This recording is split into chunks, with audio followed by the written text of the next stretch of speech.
all you fabulous people, and welcome back to the Shine Podcast. I'm your host, Shanna Starr. Now, I know every single guest that I have is so wonderful and fabulous, and I learn a lot. But today, Linda Hunt has been just monumental in the conversations that have come after the conversation with her, and she doesn't even realize this. But she spoke some life and words into me about things forthcoming in my life around money and business and what I should be doing. And so before I start this conversation with her, I just want to say thank you to her because it means more than she knows. I've had multiple conversations after of the words that she breathed life into me have now changed some trajectory of how I am handling some business in the future. So thank you, Linda.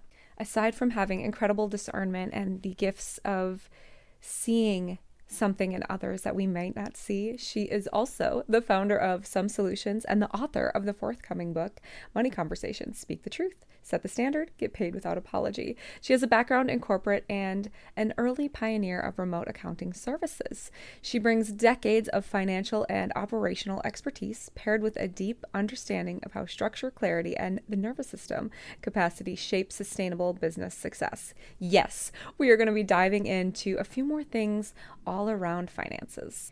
But this is not just a normal conversation. We're going to speak about why entrepreneurs wobble in these conversations, why setting your prices is also a nervous system and not just using the spreadsheets and numbers, although those are important, and also what we can do to speak with authority and lead with authority. I'm so excited for you to hear this conversation with her. She has the most wonderful, soothing, amazing voice.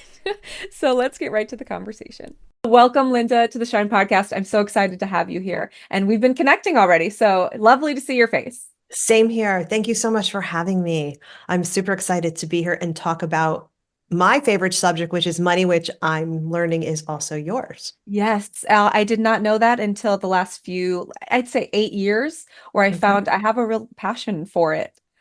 Even when I had absolutely zero, I still had that passion for it as I was learning. So I'm That's excited to chat all things money. same here. I think when we have, so money is a mirror, right, of ourselves. And we all have struggles. You know, some of them show up in relationships, some of them show up for money. For me, it was through money. And I think that when we learn and we get through that trauma, like we just want to share that with somebody else and say, hey, here's what I went through. Hopefully you won't have to either. So, Right. Yeah. And mine came from an interesting place. I was previously married and he took care of the money. And then when we got divorced, it was like, oh, shoot, I need to learn money. And he handled it well, but I needed to learn to handle it well. And once I sure. started learning it, I was like, this is actually fun. Yes. And more fun as it grows, of course. Of So, course, of course. Yeah, it's all about being in relationship with money. Money is has a neutral energy and it's all about being in relationship and trusting the flow of money. and that's especially, I feel like 2025 has and was a tricky year for a lot of people. Yes. And it didn't flow as naturally as it has in the past for many businesses, including my own. It was a little bit lower than I expected. And so it's good to then look back and see it's neutral, but what did that money do for me that I can say it was good? These are the things I was able to do. Right. Acknowledging it, right? It likes to be in partnership with us. And you're absolutely right. Business this past year was, it's just it's unpredictable. And it does require us to have a little bit more faith, but acknowledging, like you said, what it does for us, it does a lot. I'll share, back in August, I had a fall. I'm actually 100% healthy, but I had a fall. I had what they call a vagal vasal, response. I was not feeling well. I had like the flu Oh my gosh. and I ended up falling. And, ended up with, I have this beautiful scar now on my face. Um, but what happened was my body stopped me because I was not listening, right? This has been a huge transition year for me. And what ended up happening is I left a job where I was no longer seen. I was working with a company and I was not seen there. And I made some very big moves. And there's some other personal things in there that I won't belabor this with. But anyway, my body stopped me. Mm. And money actually stopped flowing for a bit for me. And it was because I was in survival mode, right? So when we're in survival mode, we have to trust that, we are supported, we are taken care of, we are worthy just the way we are. And that can be hard, especially for us women, right? Because we hustle. We think that we have to earn our worth through working hard. Mhm. And alignment, this has shown me is that alignment is really about being in alignment with ourselves, but allowing for rest, we're women, we're supposed to receive. Mm. We need to start operating as women business owners in our feminine energy. There's too much patriarchy going on, right? So, so Yeah. anyway, yeah. Yeah, so that was a huge, every time you think you're learning about money or just your relationship where you have to improve yourself, self-improve yourself, um, you learn something new. You learn something new about it and it deepens. And yeah, I'm actually even surprised I just shared that, but that's okay. I I'm feel so very, glad you very did good right here. away. And it's so interesting talking immediately about value. And I see, and I'm sure you've seen this too, so many women. First of all, it's never enough. It's our value is in how busy we are, or that's Hmm. how we view it at first until that mind shift can change. That is, yes, But also, even we don't value ourselves in time. And so when we first are structuring a lot of our businesses, we yes, might see cost of doing business or goods, but the service part, the time part, we kind of put to the side because yes. we don't value our time enough and charge that. Correct. And there's also maybe some money stories going on, right? So it could be, I have to do more to prove my worth. Mhm. So that is why I actually developed, and it's a free resource on my website. So if this resonates with you or your readers or our listeners or whatever, it's called the Perfect Pricing Formula, and it teaches the minimum aligned price. Mm. And the beautiful thing about this is it is a very, very simple formula that helps you calculate the price that you need to live and sustain your business. And it takes into account the number of hours you truly want to work and what you need to earn. And this formula is so customizable. So if you're a mom, right, and you can only work during the hours when your kids are in school, you just say, this is my time, right? This is my time available for work. But then we apply a factor to that says, okay, this is my billable time, Mm. right? So that speaks directly to whether you have a product or you have a product and a service, you definitely want to make that allocation because that starts to untangle the worth from the what you're doing. Because our worth has nothing to do with what we're doing. Our services, like, doing a photographer, it's a service-based business and you're delivering a result. And I have looked at your photographs and I can see you're able to make that person on the other end of the camera comfortable. So you're seeing their essence and you're bringing that essence out. That is the result you deliver. So people aren't buying your time, they're buying that result. Yeah. So I want everyone to think about that. And don't get nervous about the math. It's a super simple formula, I promise. Well, first of all, thank you for that. It's, we talk about vulnerability within business and how important it is. And I found for me as well, and something and I'm sure you find this too, to make people feel comfortable, I have to be willing to be vulnerable first. And it's the last thing we want to do. I think Brene Brown says that, and it's the first thing we want to see in people. And so I found if I am willing to be vulnerable, whatever that looks like with that particular client first, it gives permission for other people to do that as well. It does. And you were right away vulnerable by sharing a little bit of your story, and that was beautiful. Thank Um, you. Something else you said that I loved in your perfect pricing formula is the minimum aligned price. And I wrote Yes. that down. And that is such a lovely sentiment. Will you talk about that? What is the minimum Sure. aligned price and what does that mean? Sure. So minimum aligned price is specific to your life. It's yes, it's specific to me, and it comes up a couple of different components. One component is what are the expenses that are in your business, right? What tools, subscriptions, training do you need to run your business successfully? Okay. So you add that all up. Then the next thing you do is you figure out what you need to live on. So for me, I was single for many, many years. I was an entrepreneur. I had to support myself. And this wasn't just about getting by. This was like, I want to live, I want to take vacations, I want to save. So it is about figuring out, and I actually have worksheets. So, I have worksheets. So it walks everyone through this, but it's figuring out exactly what you need to live on. You add those two things together. And then you divide it by, and this is where most service providers actually go off, where the formula goes awry for them. They divide it by the number of hours that they can work, but not all of that is billable or client facing time, right? So let's just say, just for simplicity's sake, 1,000 hours, right, is what they're available to work in a year. And we say 80% of that is client facing.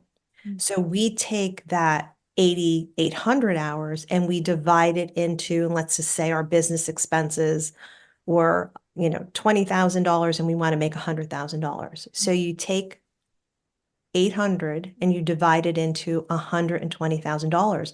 And that dollar amount that you come up with, that is your minimum aligned price. And what that means is if you charge less than that by hour, right? So now I am starting at an hourly rate, and I'll talk a little bit in a minute about, I don't believe in hourly rates. But if you charge less than that, you are actually paying your clients to work for them. You are working in burnout. And so that's why I call it the minimum aligned price. So it does not mean that's what you're going to charge. It means that is the base that we're going to leapfrog from. And that once I figured that out, my whole life changed, because I had a corporate career. I was a corporate dropout. I left. I basically got annoyed with my boss and left, which was probably not the best plan, but I don't regret it. And I was working harder and harder, because the more efficient I got, the less money I was making. And I was like, what is going on? It's like I'm creating a jail for myself, because I'm working harder and I'm making less money because I'm better at what I'm doing. And none of that made sense to me. So finally, I was on the edge of burnout and I stepped back and I said, what's going on here? And I started looking at it from a different perspective. And I realized two things. One, my body was not letting me receive more money, because going back to that worth, right? And then the second thing is I didn't understand what I truly needed to support myself in a way so that I could show up in a quality way and deliver a quality service. So. You said a couple things. It came up right away for me about, the more experienced you are, then you're technically making less because you're becoming more efficient. And I think that's something we forget in the service or product industry, is that when we're starting these businesses, we need to continue to price for that as well. They're not paying you necessarily for the product, but also your experience. Correct. So just because you can do it quicker doesn't mean it's cheaper, or, That's right. Yes. That's absolutely right. And that's why I like to help people figure out what transformation, what's the result you're providing? Because that's really what people are looking for. They're looking for that feeling. They're looking for, okay, you're going to save me time, but what does that allow me to do? Right. So they're looking for that emotional resonance. And they're also looking to say, hey, you have a process. Like, you've done this before. Even if you're starting out, you can do this. Like, I want to talk to those gals who are just starting out their business and you're like, well, I don't have that experience. You're good at what you do. Otherwise, you wouldn't have started your business. You're good at it. I know you're good at it. And think, if you don't know what the result is you're getting for your client, ask your friends. Like, give your service to your friends. Get a couple, if you have one or two clients, ask them, because how they see what you're doing for them and how you see it are two different things. Because personally, for me, I know it's very hard for me to see how I help people. because it's natural to me, right? It's my gift. And that's why we're in the service businesses that we're in. It's our gift, right? So yeah, so Okay. it's ask people. Immediately when you said that, I had to write down the zone of genius because so often Yes, we think, and even so, I do a lot of graphic design as well. And so it's interesting. I'm like, well, that's easy. Why would you pay me for that? It took me 3 seconds. And then I had a client be like, I spent an hour on this and I couldn't figure it out. And so sometimes the things that we are natural at or a skill we've built over time, we yes, don't value those as well because to us it's easy. it's To easy. us it's fast. And Mhm. that's because we're in our zone of genius. And so asking friends what we provide or things that we do is so helpful because sometimes we don't understand how Right. those skills or talents, how important they actually are. Yes, yes. Mhm. And we assume everyone else, well, I could do it in 3 seconds. You had like, I love the recognition, like, wow, that took them an hour, Like, right? why? Yeah. Yeah. Exactly, Yeah. exactly. Yeah, trust me, it would take me too. It's okay. It's okay. And let's go back to something else you said, which is you don't like hourly rates. I wrote that down. I want to come back to that. Talk about that a little bit. Yeah. So when we charge by the hour, we are actually capping our income. Mhm. Okay. Because we are basically trading dollars for hours. And if we're going to do that, let's go get a job, right? Let's go back to being hourly workers. Um, and don't get me wrong, there are salaried positions out there and you're getting paid for the result, but it's still you're trading something for something else. Mhm. When we provide a service, yes, we have to start with knowing what our minimum aligned price is, right? Because we have to know what we should be charging by the hour. But that is our base. And then what we want to do is layer on top of that, well, what results am I getting for my client? What transformation? And the clearer we are on that, and the clearer we are on the process that allows us to create that transformation, that is how we start to formulate packages. Okay. And whether it's a recurring package or a one-time package, it is you're selling the result, you're selling the transformation. And that includes all of the things that are seen and unseen, meaning it's all of the client facing time in that package, but it's also the things like you may have a very interesting shoot coming up. I don't know, somebody wants you to shoot them on top of the Empire State Building. Perfect. Okay. Okay, right. So you now got to think that through. You've got to like spend time figuring out how you're going to make that happen, how you're going to get the best angle, how the sun's get whatever it is.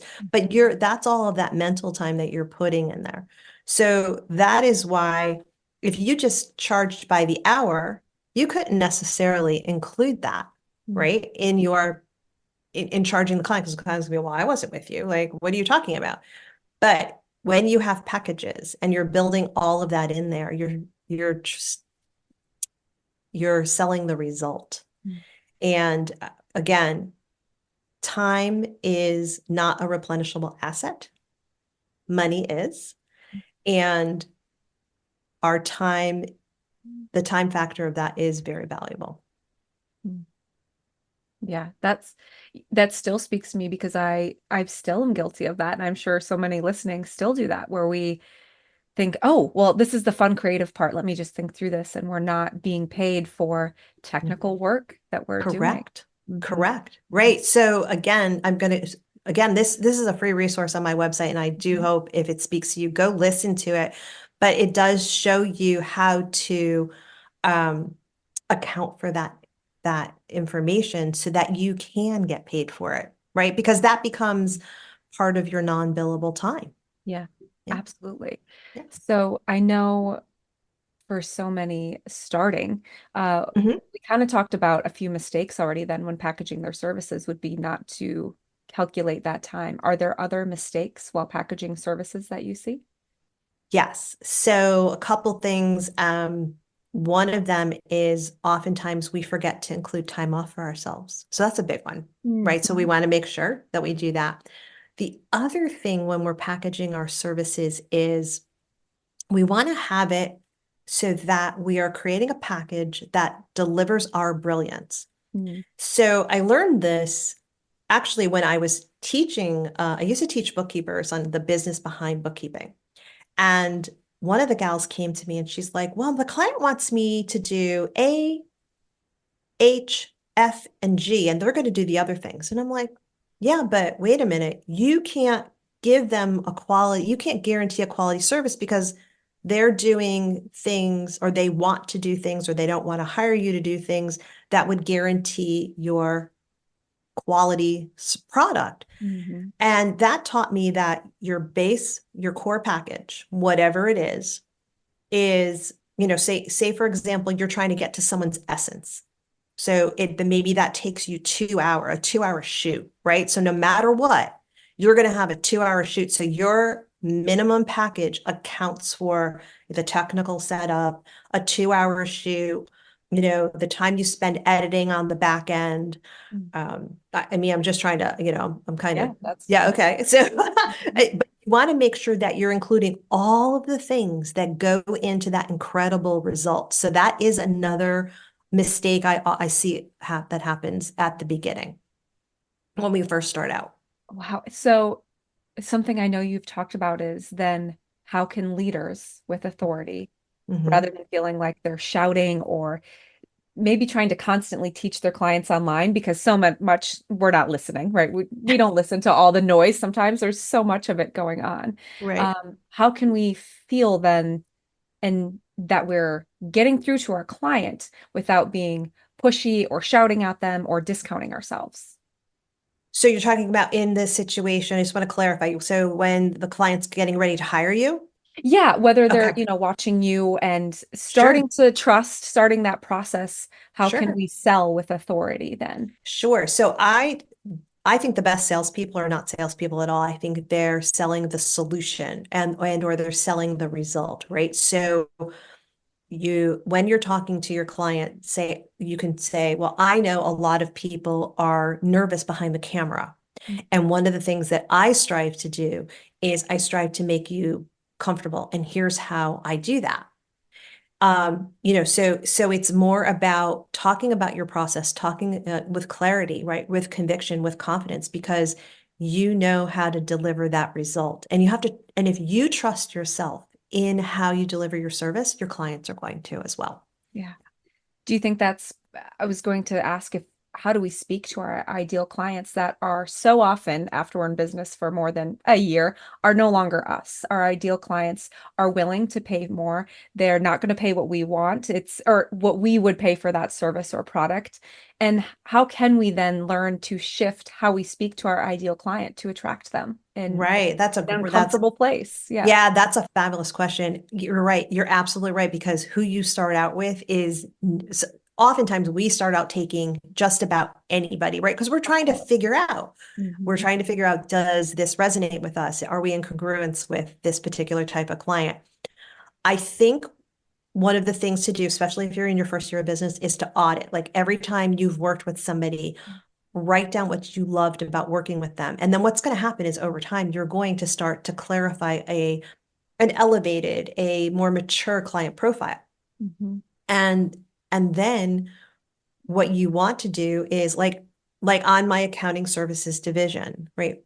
We do not work with startups. We don't. Mm. Although I am going to, I'm thinking about how I can service them because I do love startups. But when I talk to my clients, I say, if you have been in business X number of, I actually explain exactly what I'm doing, who I'm working, who I'm best to serve. We are best when we are, working with you as your accounting department. We are lockstep with you, talking to you 2, 3 times a week. If your business has $3 million or more, like I actually explain who that is. And the more I talk about it, the more I embody it. But then the clients also start to see themselves because you want them to self-select. So don't be embarrassed, right? About like, and please don't make the mistake of saying, I'm for everybody. We are not for everybody. No, We are that's not meant to be for everybody. mm-mm. So you want to say, because here's what's going to be interesting. Let's just say I only take pictures of dogs, right? I only take pictures of dogs. But then somebody who has a cat comes to you and says, I just love your pictures. Will you take my cat? And you're going to be like, of course I will, right? Because if it's an alignment for you, if that if it feels right, you're going to do it. And you will find that the people, no matter what you're saying, if they feel aligned with you and you feel aligned with them, it's a two-way street. Mhm.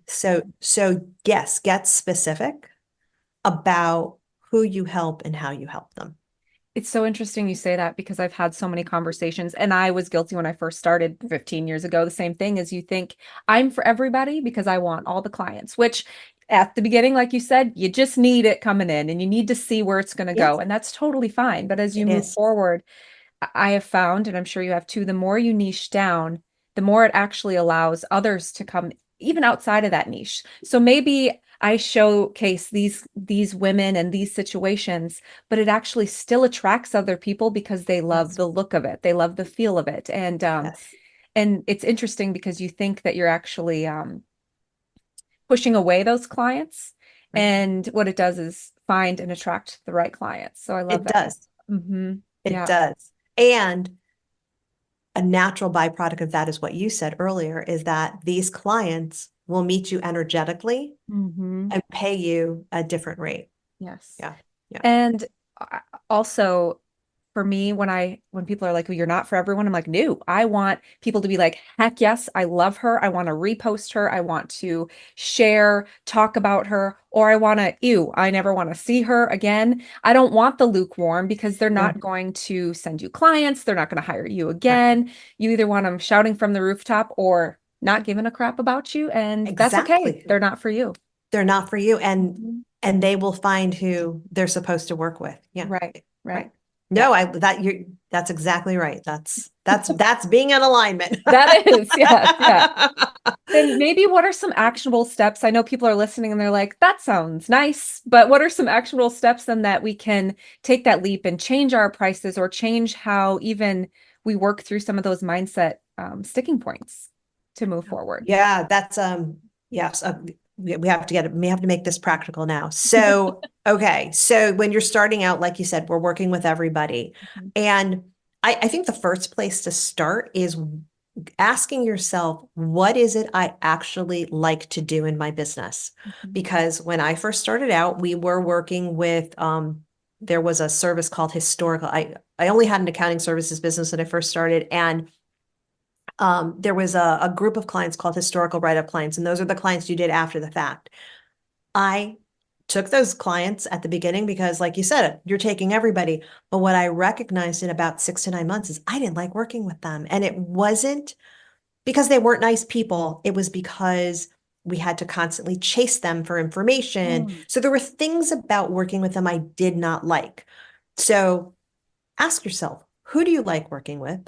Why do you like working with them? Okay. And because it all starts with you. And then it's like, okay, well, how do I then the next step is how do I find more of them? So is it a particular industry? Is it a particular age group? Is it a particular, is it women? Is it moms? Is it men? Is it dads? Whatever it is, whatever the common denominator is. And then think about what it is you want. Then you ask yourself, okay, so this is the result they're looking for, and just refine what you're offering, and then you can start to refine your copy, your messaging to them. If you start with those three questions, I think that's going to put you well on your way into morphing that ideal client. Yeah. I follow a lot of bakers because I just get sucked into it on TikTok and online. That's so interesting to me. And one fabulous lady makes all these beautiful like cake pops and pretzels and whatever that looks like. And even she is so niched down that she's like, I will no longer take animal prints. It's going to be pretty light pink, light yellow, light colors. And people are like, you're getting away from your clients. And she's like, no, I'm attracting the correct ones. It's not saying I'll never do that, but these are the people that I want because I love it and I'm good at it. And Yeah. I think that helps some of our burnout as well when you It, figure out yes. what you love. Absolutely. I love that example. I love that example. Yeah, because, and but it's also about saying it in a way that's open, Right. right? It's not like I'm never going to work with you or having that energy, right? So it's all about our energy. So you want to just make sure that you're it's flowing. It feels like it's flowing, right? Because if it's a natural extension of who you are and who you want to work with. Yeah. And kind of going back to pricing too, I know this is so tricky because so many people will hear it and go, well, that's great, but I don't need to price more. I don't want to be greedy. This is enough money. I it's a very touchy subject and it's a very Very. scary subject for a lot of people. Yes. And how do you start to talk to specifically women to get out of that mindset of wanting more money and making more money is okay and it's good and you can Yeah. do good? Right. Yes. Money is such a it's a charged subject for a lot of people, but especially us women, right? Um, we we are taught or we perceive, at very young ages that we have to do more. We have to take care of people. We're the nurturer. Mhm. And we don't get recognized or paid for that, right? A lot of times, I mean, you can make dinner and no one says thank you, right? But you expended time and energy. So one of the first things is we have to kind of look at our own money story, right? So what is it? Well, for me, let me talk to how it showed up for me, Yeah, I would love that. and then maybe we can get some points out of that. But um, when I first started out, I mean, here I am. I have an MBA. I'm a business owner, and I'm charging $25 an hour for consulting work, right? And I know, right? This is back in the day too. And because my business has been around for a while. And I remember working with men. And this is I love men, so please, I'm going to caveat this. Like Okay, we love this is men, but we can have issues too. So that's yeah. exactly. But I remember feeling yucky Mhm. because men were taking advantage of the fact that they knew what the information I was giving them was valuable. And but I was coming from the place of people pleasing. Like I'm like, okay, if I give enough information and if I show them that I'm gonna, do this job super well, they're gonna hire me and I'm gonna get recurring work from this and it's gonna work out for me. Well, I had probably 3 situations in a very short period of time after I started my business where I I was just so surprised by it, right? This is how I'm showing up. So I'm in my people pleasing. I'm hustling to show them my worth. And they turned around and took my information, took what I did that they got very, very inexpensively, and they went and hired somebody else. They Mm. hired a man, so that happened. And I remember being like, okay, there's a common thread here. So one of the things is, for me was people pleasing and wanting to be liked because I wanted to be seen. So first thing we have to do is kind of figure out like what's driving us from not allowing ourselves to receive money. So that's one of the first things to do. And what I would say to you is journal, journal about it. Don't be afraid. And the question that I would start with is, what am I afraid of if I had more than enough money that I knew what to do with? What would that mean? What would that do? Right. And then what's going to happen is if you just free write from that, other questions are going to come up. But that's what I would ask. What am I afraid of? Because at the end of the day, for me, it ended up being um, not that I was afraid of not being seen as smart. I was afraid of not being like if I wasn't taking care of situations, no one would see me. Like I was afraid of being invisible. Mm. And that's what it got down to for me. But there are definitely some common themes, right? So free form, journal, write about that.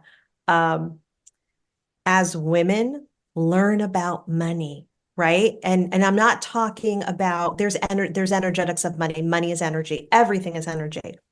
There are some great resources out there, people talking about nervous system regulation and money and energy that specialize in those kinds of breakthroughs. Listen to podcasts, just allow yourself to just listen, right? Because we think, as women that were, like you said, in your first marriage, your husband took care of the money Mhm. and you had to learn about it. And you did. It wasn't hard. It's not No, hard, no. right? We don't have to become Warren Buffett, right? We don't have to become Warren Buffett investors, but we should know what's coming in, what's going out. And money is your relationship with money is a self-reflection of of it's a mirror. It's a mirror of where you are in relationship with yourself. Are you a photography business owner looking to elevate your business? I started using PicTime and am absolutely in love. I have been looking for a different solution, and this has been it. It is the ultimate streamline for workflow and enhancing client experience. It has beautiful galleries and it's easy for clients to navigate, download with all of images, or you can select how many images they download, which is incredible for my business. I also love the AI integration, which means if you have more than 6 people in the gallery, they can just simply click on their face and look for them and download those photos.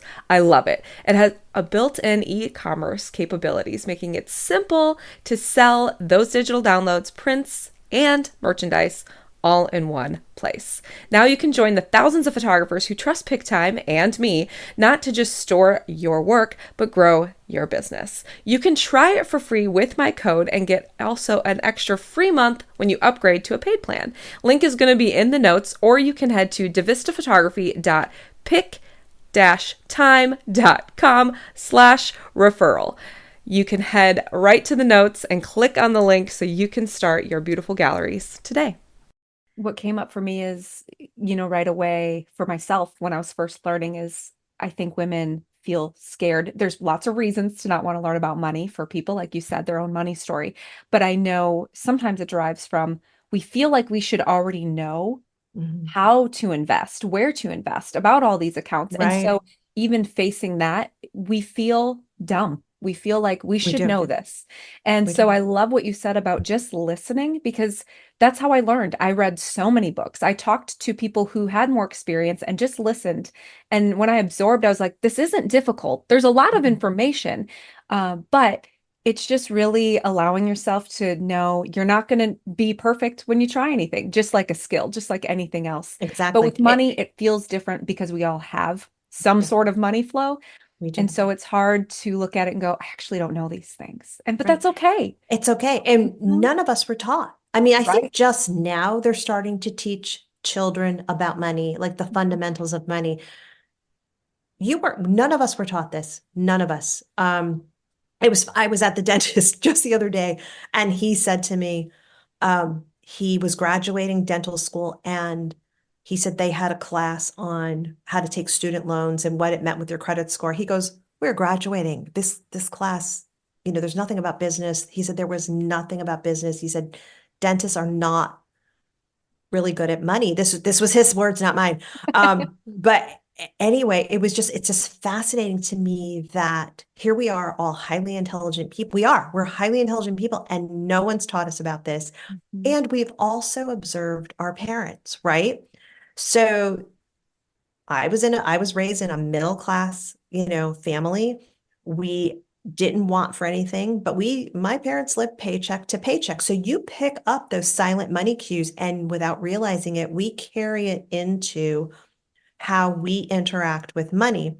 Mhm. And then we go and get married, and then we're dealing with our husband or our, wives or whomever our partner is, and they're bringing their history of money, right? So we all have all these money beliefs is that we're bringing, and we're getting energetically.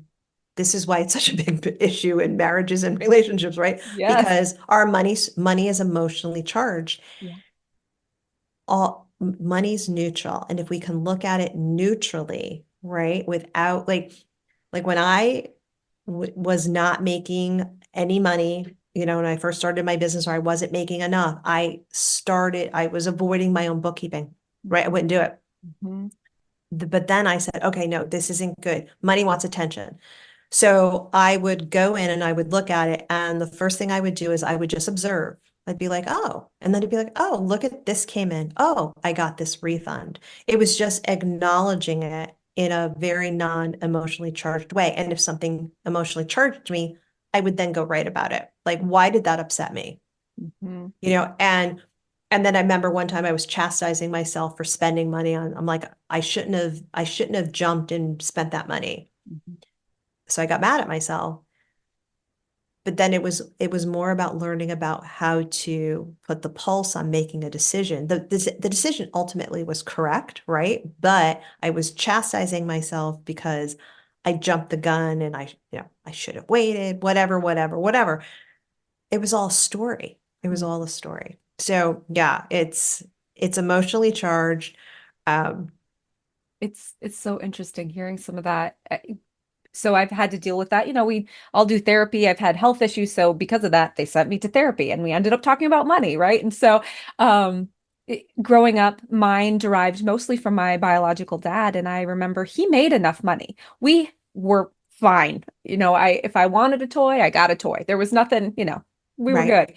But he was so negative about money that it's never enough. Buy the cheap thing. Don't buy the door handle that costs $20, and instead he'd buy the cheap one and it would break, things like that, where it was Right. just it was from a place of it's just never enough. And Scarcity. yes, Yeah. absolutely. Yeah. Mm. But I can guarantee you he was probably a Depression era baby. He was probably the child of parents from the Depression. Yes. And that's probably how he was raised. Yes, and they were his lovely parents loved them, but they were cheap till the day they passed as well. So I Sure, totally, sure. Yeah. I mean, did you um, there was a story about these millionaires in the Midwest and this couple, they lived so miserly, right? Like they people thought they had nothing when they both died within like a couple of months of each other. They had millions of dollars that they never spent. Money is meant to flow. It's meant to be enjoyed. It's meant to, you know, give, receive, save, invest, whatever it is you want to, whatever it is you want to do with it. It is meant to be in flow. It is not meant to be hoarded. It is not meant to be overspent. It's meant to be in balance. yeah. And that's so wonderful thinking about, like we said, like 2025 has been difficult. And so Mhm. just to start, I journaling has been huge for me too. So I'm such an advocate of it. And just realizing, like, why do I feel this way? Why do I feel stuck? And just writing through some of those things so that maybe we can say, okay, money is still, like you said, neutral. And moving forward, these are the things I can do. These are the things I struggle with, and I can shift that. And I know for women, a while ago, we were talking about it brought up that we make ourselves small because that's part of why we don't Yes. think, quote, we deserve that money, because Right. we are grown up to be like, well, don't be high maintenance. Don't do Right. this. Right. Now, and whatever you want to be, totally fine. But like I think about high maintenance, I'm like, but I was single for a long time. I maintained myself. So I can be as maintenance or high maintenance as I Mhm. want to be. And I still have friends that are like, oh no, I'm chill, I'm super cool, I'm super low maintenance. I'm like, it's okay to have needs. It's okay to not Yeah. make yourself small. Right. Um, I it, love that. I love that. yes, yeah. I love that. And the other thing is we were talking about what we can do with more money and why it feels scary to want more money Mhm. or to say it's okay and good. And Right. I know for myself is the more money I have, the more I can actually give back. And maybe not Yes. just monetarily, but then we can do Right. things like podcasts and speak to thousands of women rather than Yes. just those one-on-one. And so seeing it as when you have more, you can give more. Yes. Yes. Mhm. I love that. That is absolutely why heart-centered people, women, they need to stop making themselves small because, you know, we sometimes we think people with money are bad or they're unethical, but guess what, so are people without money. Absolutely. Yes. Right. So the thing is, this is why we want the heart-centered people. You want to succeed, we want you to succeed, we want to succeed so that we can start to change that persona and help more people. And like you said, it doesn't have to be monetarily, it can be in different ways. Yeah. Yeah, but no, don't dim your, do not dim your light. I was single for a very long time, and I remember thinking, okay, every time I was going out with someone, they're like, "Oh, you have your own business? Oh, you have your own house? And I was just like, okay. And then I started getting to the point, I'm like, no, you know what? If you can't meet me where I am, then no, They are not for you. and then I finally, my husband, who I did not get married very young, but he accepted me exactly how I was. Mhm. And I have to tell you, ladies, if you're holding out for love, hold out for that because it feels really, really good. And I know there was times when I was just like, I'm never going to find anybody, but but you do. I hold Yes. my standard. But again, money, so it's all about relationship, right? It's really about the relationship with ourselves and money, how you think about money and how you think about love. You don't have to bring the money part into love. Like look at meeting that person, right? Like look, what if you're dating and get to know the person, Mhm. right? Don't and if they get intimidated by something that you don't think they should be intimidated by, that's not a match for you, and Mm, that's okay. And mhm. that's okay. Yeah. So Is there anyway, something maybe go ahead. that's been on your heart lately that you feel just Yeah. called to share? It can be personal or business. I know you've shared so Right. much on your heart already, but Yeah. I would love to hear if there's been something that keeps coming up for you. Yeah, I mean, I think what comes up for me a lot and what I really hope to help people with is, you know, so many high achieving women are exhausted, Mm. right? And it's not because they're doing too little, but it's because they're trying to earn their rest. So increase, worth doesn't increase with busyness. Okay. I hopefully people are hearing that worth does not increase with busyness. In fact, its peace is often the greatest sign that you're aligned with your value. So Hmm. when you feel peaceful, to me, and that's what I hope, someone takes that away from our conversation today. But Yeah. when you know your worth internally, you stop negotiating it externally. Your boundaries become stronger, with your clients, with your family, with yourself, and you increase your self-care. Yeah. That's really beautiful because most of us start businesses to not be busy around the clock, to have time with family, to Right. enjoy the sunshine if they never get to see the sunshine because they're always at the office. And so often, especially right away, we take that away from ourselves because now we have to continue to earn Mhm. that worth, like you said. We do. We do. Yeah. And this is about us designing our own way. Yes. Yeah, that's And beautiful. living in our feminine energy. Yes, that is hard to do sometimes, but yes, It you're is. absolutely right. It is. Yeah. So how can we find and follow you? I know you have a book coming out I soonish do. as well. So tell I us how we can do. find you. Well, you can find me at my website, sumsolutions.com, SUMSOLUTIONS.com. I'm also on LinkedIn, Instagram, Facebook. And I do have a book coming out called The Money Conversation, which I'm super excited about. It is for the servicepreneur. It is for women. It is about setting the standards, speaking your truth, and getting paid without apology. It has a lot of practical things in it, but it also talks about that nervous system alignment. And it was a book 15 years in my head and finally wrote it and You it's got coming it out. out. So we Yes. got it out. That's Yes. amazing. I will be getting it. You said pre-order is going to be starting. So that is Yes. fabulous. I told you I read all the money books because that's how I first started learning without feeling like I didn't know enough. So I think that's wonderful. I'm so Yeah. excited for that. Thank you. Thank Yeah. you. It was Well, such a thank pleasure. Yes, you too. It was so beautiful to see your face Same and here. just get to chat with you. So thank you so much for all your wisdom. And it went even a little bit direction where a different direction where we got to talk some personal things. So Yeah. I appreciate that and appreciate you. Thank you. Yeah, same. Thank you so much. Are you ready to streamline your business and elevate your client experience? I have been using HoneyBook for over 2.5 years and it transforms the way I work. With HoneyBook, you can manage all your projects from start to finish all in one place. In fact, this is how I scheduled these podcast episodes today.